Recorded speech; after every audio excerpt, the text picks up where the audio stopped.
পশ্চিমবঙ্গে কি রাষ্ট্রপতি শাসন জারি হতে চলেছে? এখন এই প্রশ্নটা ঘুরে বেড়াচ্ছে পশ্চিমবঙ্গের অলিতে গলিতে। আলোচনার বিষয় হয়ে উঠেছে নিউজ চ্যানেলের বিতর্ক সভা। কিন্তু হঠাৎ পশ্চিমবঙ্গে রাষ্ট্রপতি শাসনের কথা কেন বলা হচ্ছে? কেন এই সম্ভাবনার কথা উঠে আসছে বারে বারে? ভারতের সংবিধানের আর্টিকেল 172 কনস্টিটিউশন অফ ইন্ডিয়া অনুযায়ী একটি রাজ্যে বিধানসভার মেয়াদ 5 বছর। অর্থাৎ যদি কোনো বিধানসভা 2021 সালে গঠিত হয় তাহলে তার মেয়াদ সাধারণভাবে 2026 পর্যন্ত। ভারতবর্ষের নির্বাচন পরিচালনা করে ইলেকশন কমিশন অফ ইন্ডিয়া।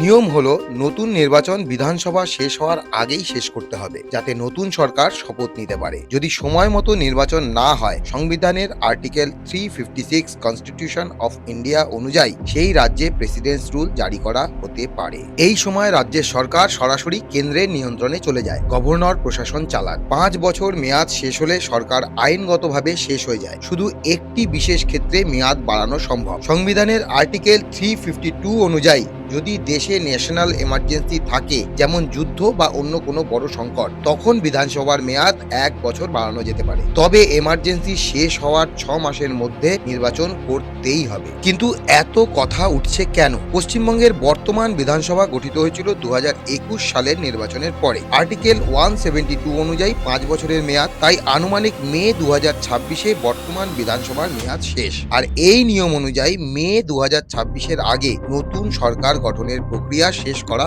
উচিত। কিন্তু পশ্চিমবঙ্গে বর্তমানে এসআইআর এর প্রক্রিয়া চলছে। 28 ফেব্রুয়ারি 2026-এ নতুন সংশোধিত ভোটার তালিকা প্রকাশ করা হয়েছে, যাতে প্রায় 5.46 লক্ষ লোকের নাম বাদ পড়েছে। প্রায় 1.82 লক্ষ নতুন ভোটার যোগ হয়েছে। কিন্তু সমস্যা হলো প্রায় 60 লক্ষ ভোটারের নাম এখনো যাচাইয়ের মধ্যে আছে। এখন প্রশ্ন হলো এই কাজ কবে সম্পন্ন হবে? যাচাই শেষ না হলে এই ভোটাররা ভোট দিতে পারবেন না। তাহলে গণতন্ত্র বিপন্ন হবে। যদি সময় মতো এই কাজ শেষ না হয়, যা কার্যত অসম্ভব দেখাচ্ছে, তাহলে পশ্চিমবঙ্গে কিছু দিন বা সপ্তাহের জন্য রাষ্ট্রপতি শাসন দেখা যেতে পারে। কারণ আর্টিকেল 172 অনুযায়ী বর্তমান সরকারের মেয়াদ শেষ হয়ে যাবে, আর তখনই লাগু হবে আর্টিকেল 356 অর্থাৎ রাষ্ট্রপতি শাসন। এই সম্ভাবনাকে আরো জোরালো করেছে পশ্চিমবঙ্গের রাজ্যপালের পরিবর্তন। সিভি আনন্দ বোসের হঠাৎ ইস্তফা আর এন রবিকে স্থায়ী রাজ্যপাল হিসেবে নিযুক্ত করা। এটা কি রাষ্ট্রপতি শাসনের সম্ভাবনাকে মাথায় রেখে